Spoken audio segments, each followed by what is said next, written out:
Welcome to Living the Smarter Science of Slim, where we provide a scientifically proven lifestyle for long-term health and fat loss by eating more and exercising less, but smarter.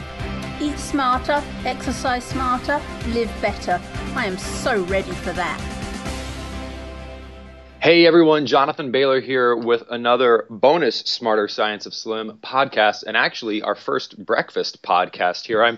I'm joined early in the morning, West Coast time, with the famed Richard Nikoley, and I'm just so excited to chat with him. A fascinating story and a man after my own heart who takes not only looks at nutrition, but also looks a little bit deeper into the philosophy and asking bigger why questions. And I just love that. And I love to be sharing a virtual coffee with him and sharing our conversation with you today. So Richard, welcome to the podcast.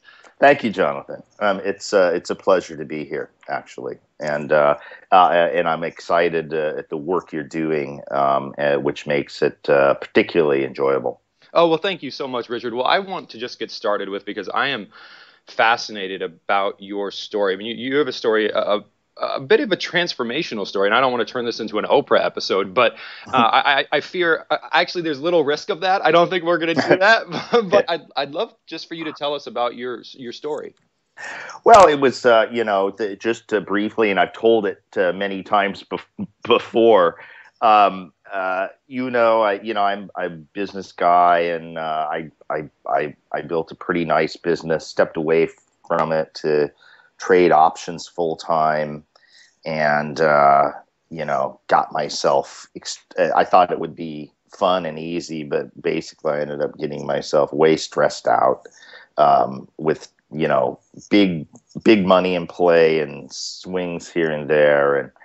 And anyway, long story short, I ended up in 2007, weighing about 240 pounds and being miserable and, drinking a half bottle of whiskey a night and that sort of thing. And so, I went to the gym, and I actually stumbled on what was a pretty sane workout thing, intensity and endurance inversely related, kind of like Art Devaney. And someone actually pointed that out because I blogged about it in comments, and that's kind of where it took off with the whole evolutionary approach and so on. So over the next year and a half or so of just doing, a half an hour twice a week of mainly weightlifting, no cardio, and a lowish carb paleo type of diet, I took off about 60 pounds. And eventually, I was a blogger since 2003. So it was very easy for me to just, blog about that. And then I think it was around 2009, so 4 years ago, I basically converted the blog into just, blogging pretty much exclusively about paleo diet issues and exercise and so on, with the occasional foray into the, social commentary that I do. Then I got a little bit exuberant at the gym and somehow herniated a cervical disc, and the pain from that, put me out of the gym for about a year, and I had 3 months of absolute 24/7 chronic pain in my right arm, lost huge amount of strength, right arm and shoulder, and consequently pretty much got really sloppy with the diet and self-medication, and and when you combine that, it's easier to eat in a non-proper way, and then ended up probably putting on about 15 to 20 pounds from that. And so the last, and every time I went to the gym to try it out, I'd end up right back in the same place again, although typically for a week or two of pain. But it's so intense and so excruciating 24/7, like you can't sleep and everything, that it scared me away. So I gave it a good long time. But in the last 6 months or so, I've been able to go, and I switched to doing a Doug McGuff Body by Science type of thing. The big 5 once per week, with the addition of deadlifts, because I love deadlifts. So call it the big 6, I guess. and it works phenomenally. And I've gotten more and more disciplined with diet. So I'm kind of come full circle, and basically doing what I used to do back in the beginning, and incorporating some intermittent fasting.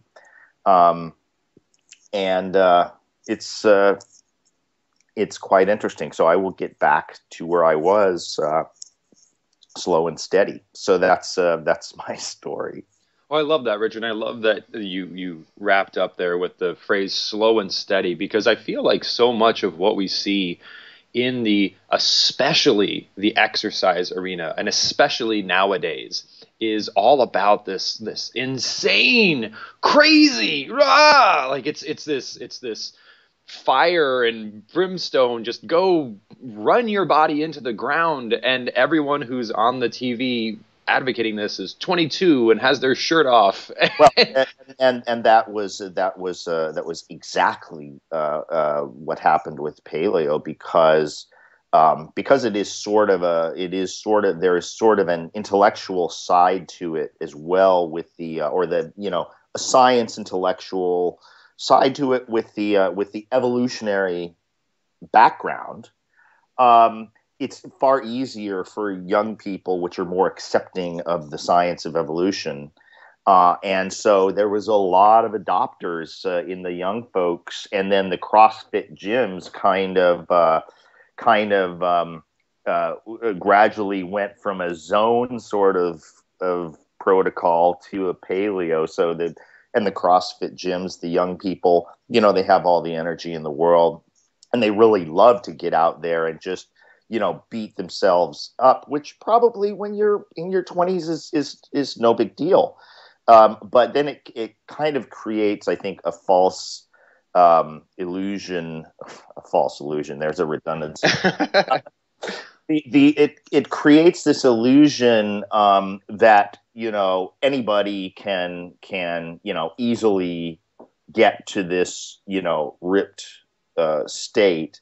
And but everybody's different, and I mean, you can even look at pictures of hunter-gatherers, and people are different. Some have more body fat. The women particularly have more body fat, but some of them even have a little bit of a little belly fat on them. And that doesn't mean that they're unhealthy or anything like that. It just means that bodies are different, and metabolism is different, and physiology is different, and it depends on what kind of depends on what your genetic lineage is as well.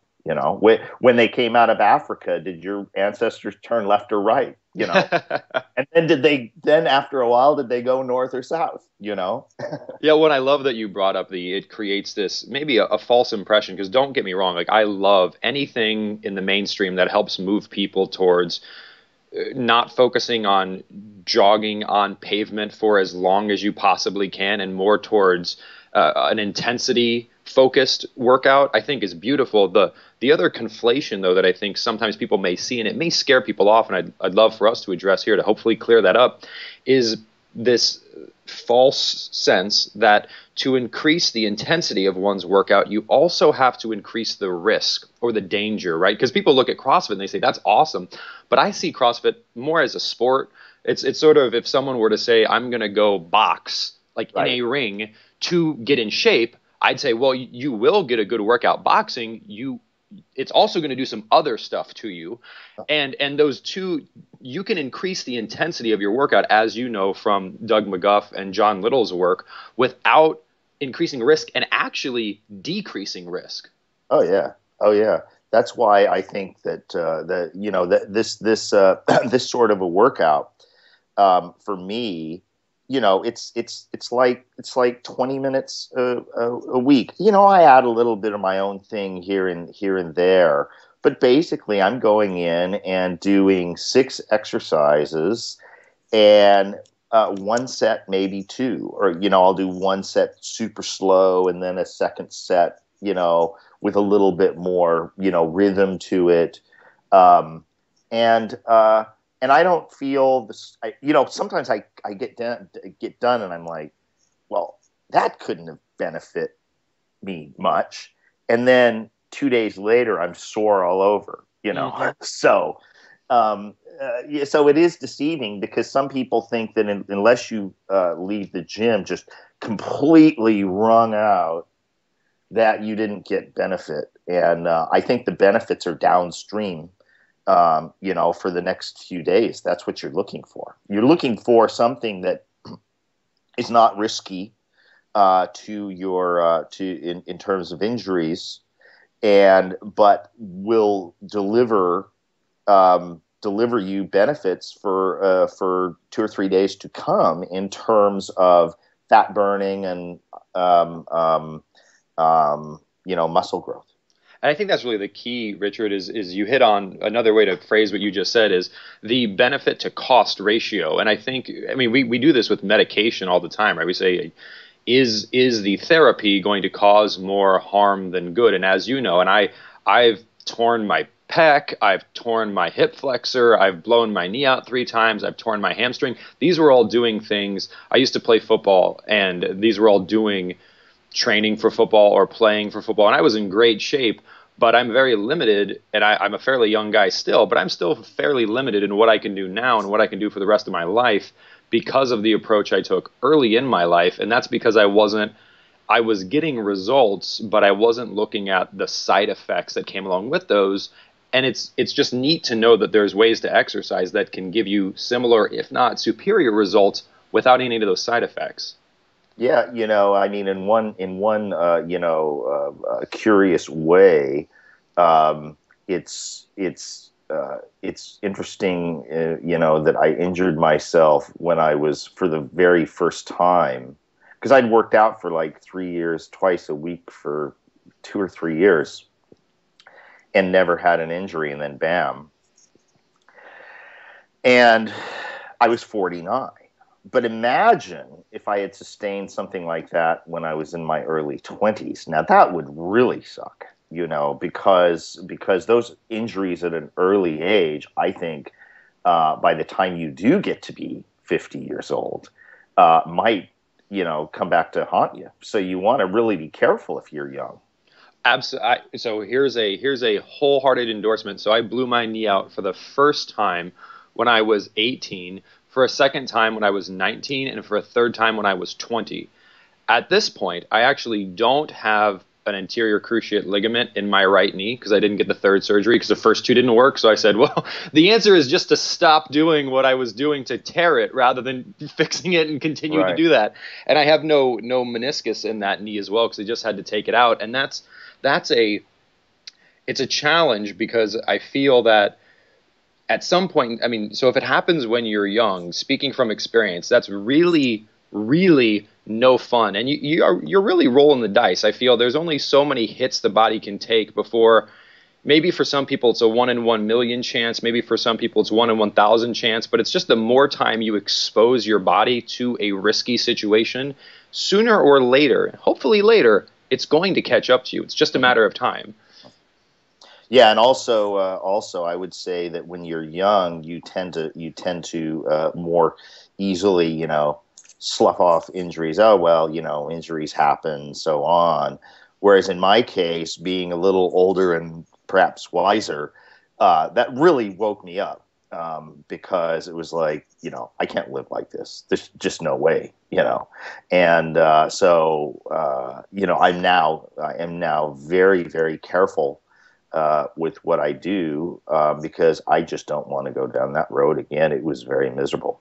Well, I think it's an interesting distinction too, Richard, to make the distinction between I'm doing this for pleasure or for athletic enjoyment, or I'm doing this for my health. Because if we're doing it for our health, if our goal is I'm going to go in to improve my health, then doing anything that can cause damage to our health is counterproductive. Now, if you love boxing or you love jogging because it's just the way you achieve flow, and CrossFit does the same thing for you, I say go do that, but let's call it what it is. Let's call it athletics. Let's call it a hobby. Let's not call it healthy exercise. Exactly. And I kind of harken back to one of those light bulb moments back reading Art Devaney way back when, and talking about aerobics and jogging and, treadmills and stuff like that. He said something to the effect that, and I actually quoted that in the latest version of my little, book on paleo.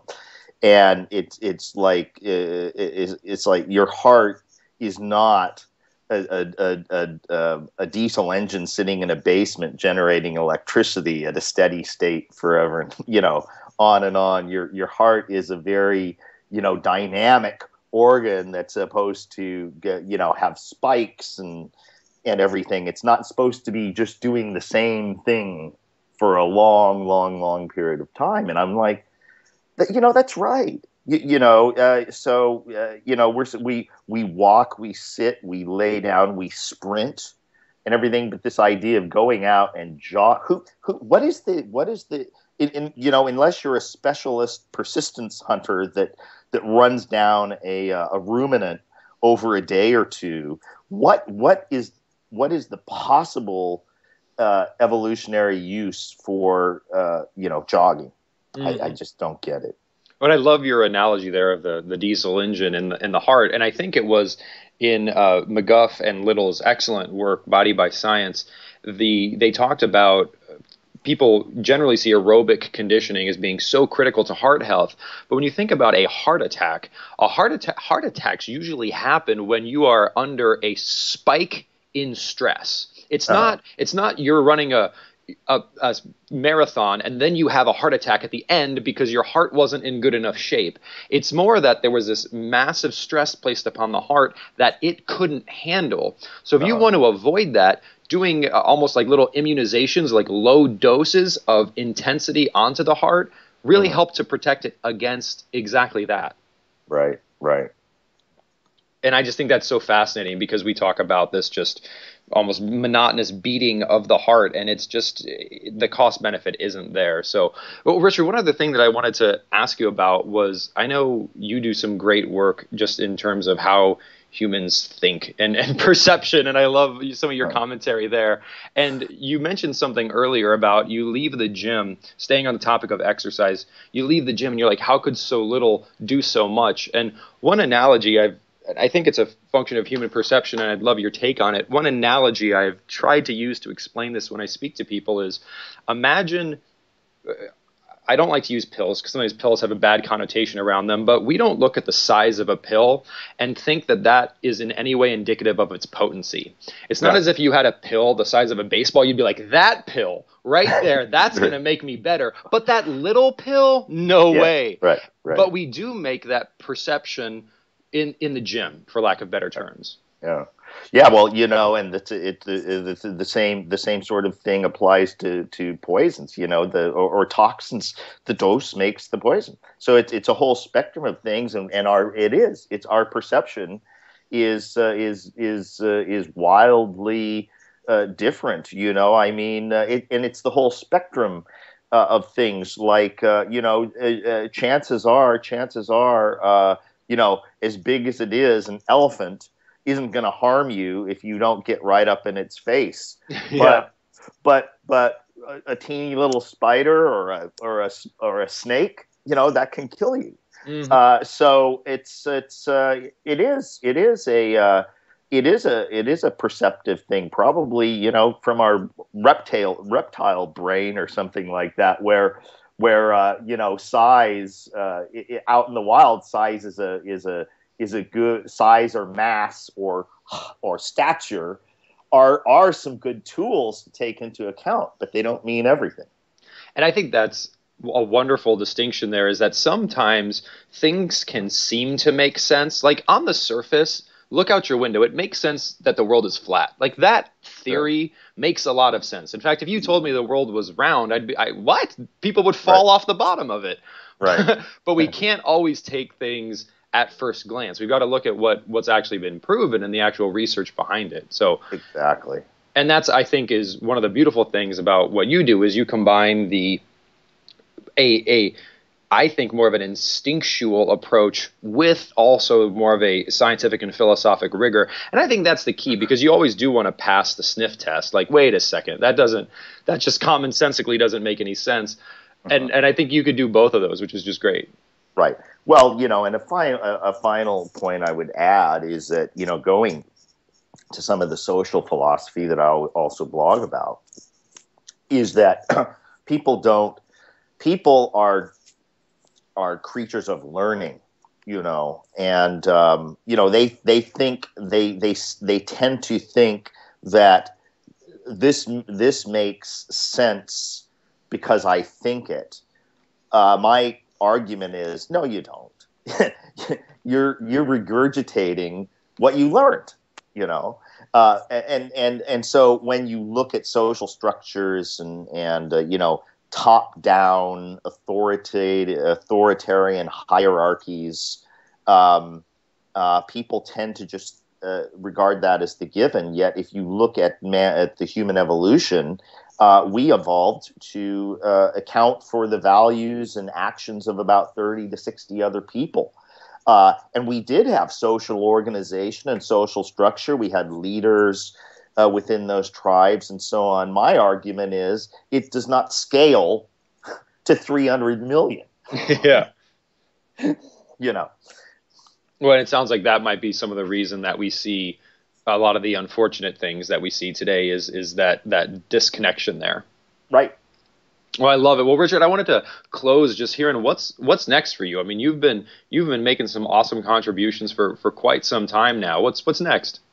Well, it's interesting that you bring that up, because the last few days I've written a couple posts on my blog, freetheanimal.com, on how I am changing things. Blogging about paleo became a little bit restrictive for me, partly because of the social stuff that I talk about as well. And so, like for the Ancestral Health Symposium last August, I actually did a presentation on social epistemology and socialism. And so that's an interest. The diet and health is an interest. I'm also a business guy that's had a financial services firm for 20 years. So I want to talk about things like that, debt, finance, money issues, things like that.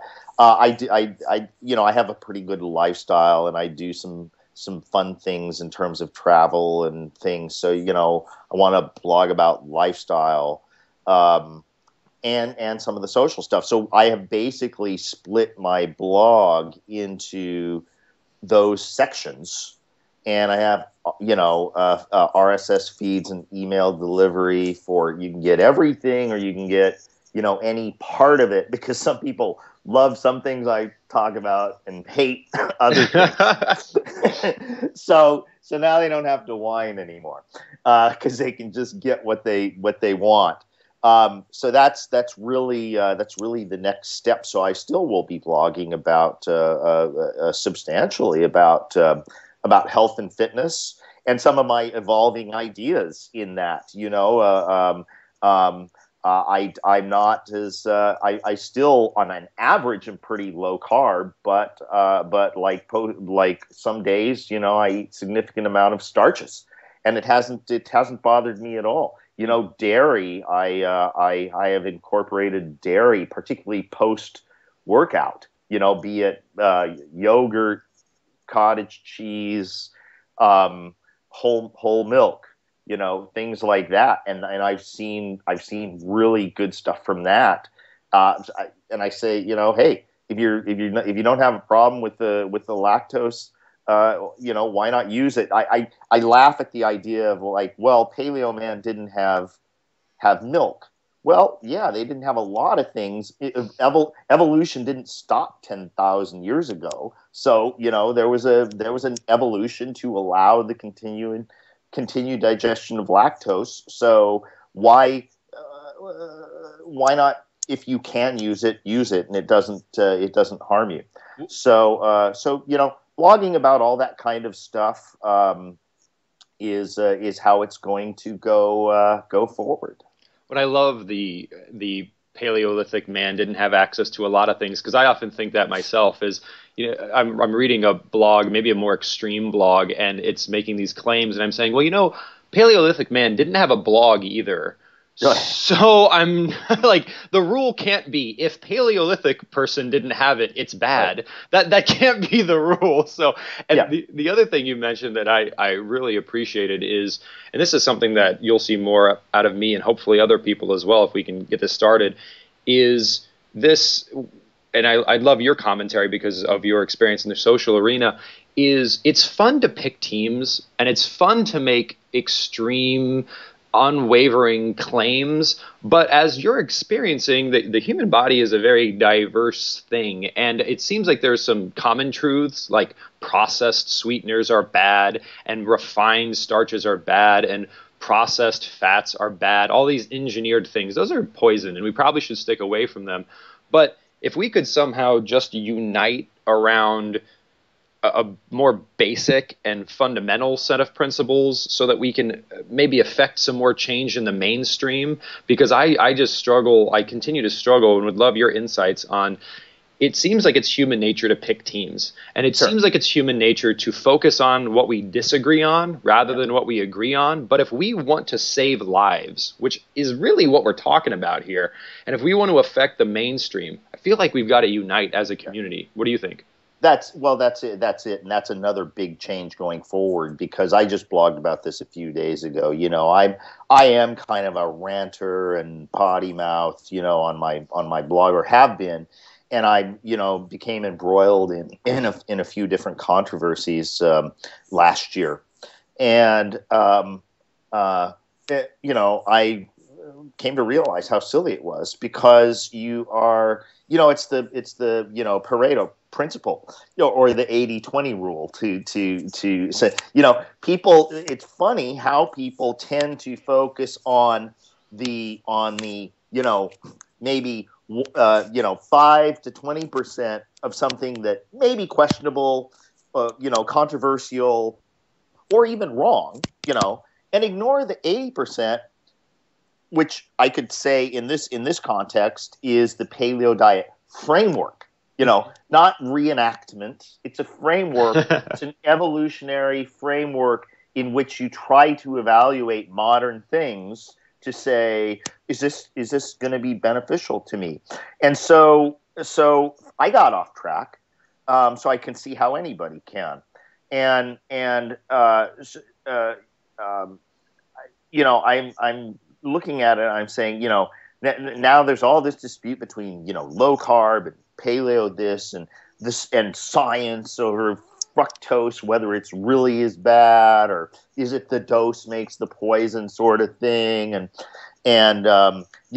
Taubes and Jimmy Moore and marketing and so on and so forth. All these things that people are like you say, choosing teams or assembling into tribes and so on, throwing spears at each other, and some people, that's literally all they do. They don't contribute one thing to helping anybody, because you don't help anybody by saying, nope, that's wrong, that's wrong, that's wrong, that's wrong, that's wrong, because you can find something wrong in something everybody is doing and saying, right? So if you focus on that, rather than, this guy is doing, 80% plus right. He's actually helping people. You can see it, right? So why do I want to try and undercut that? It's the same thing with the simple initiative, and criticism like, oh, it's not simple. Well, you know what? Yes, it is.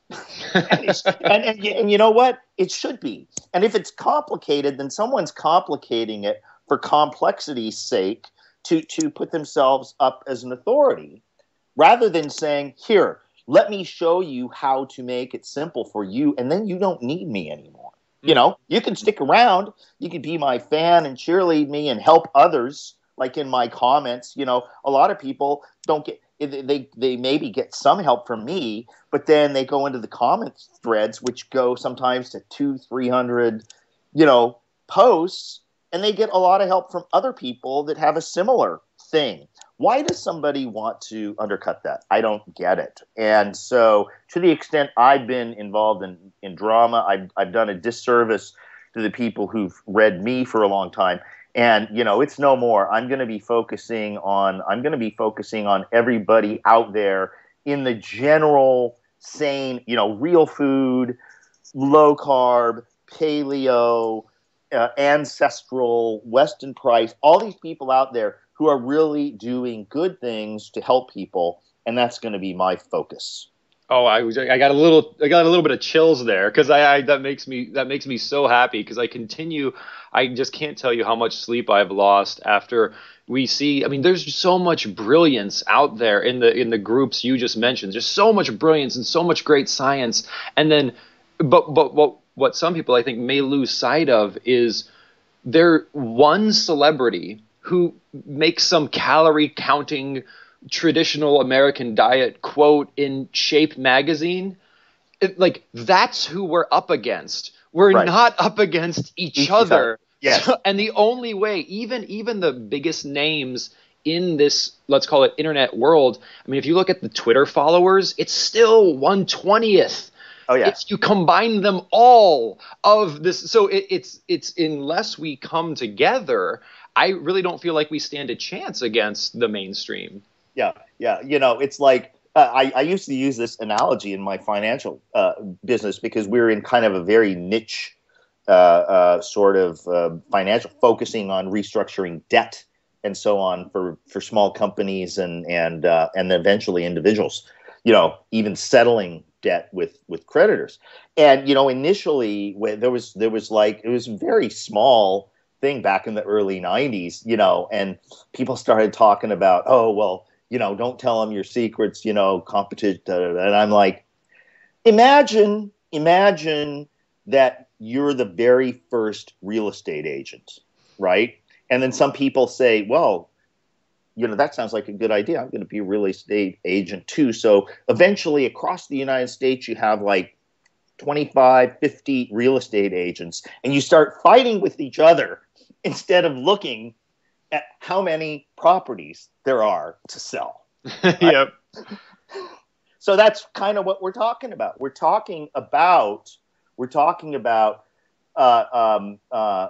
going against what's really bad. So instead of going against everyone who's got an 80% plus, right, and focusing on this 5 to 20% that may be questionable or controversial or even wrong, how about realize that whole thing is but, I don't know, just pick a number, 5% of the total, 5% or less of the total health and fitness, diet, health, fitness stuff out there, and realize what an enormous potential we have, because it actually is simple, and it should be simple.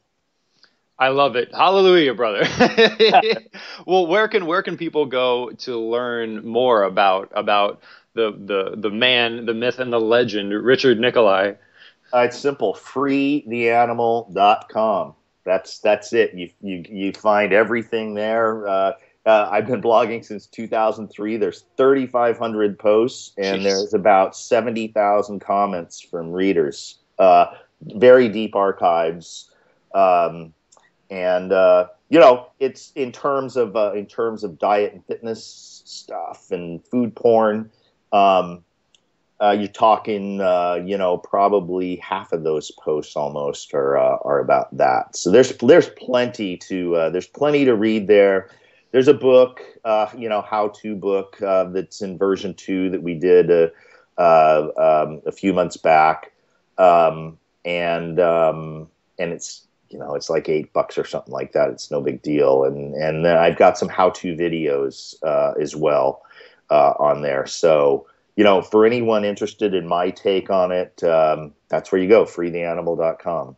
I love it, Richard. Well, thank you so much for sharing your time with us. I've thoroughly enjoyed this conversation. I hope we can do it again, brother.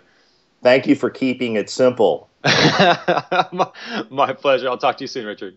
Thank you. Bye. Bye-bye. Wait, don't stop listening yet. If you like the podcast and if there's other ways we can help you, please join us in the Smarter Science of Slim support group, which is freely available at the Smarter Science of Slim website, smarterscienceofslim.com.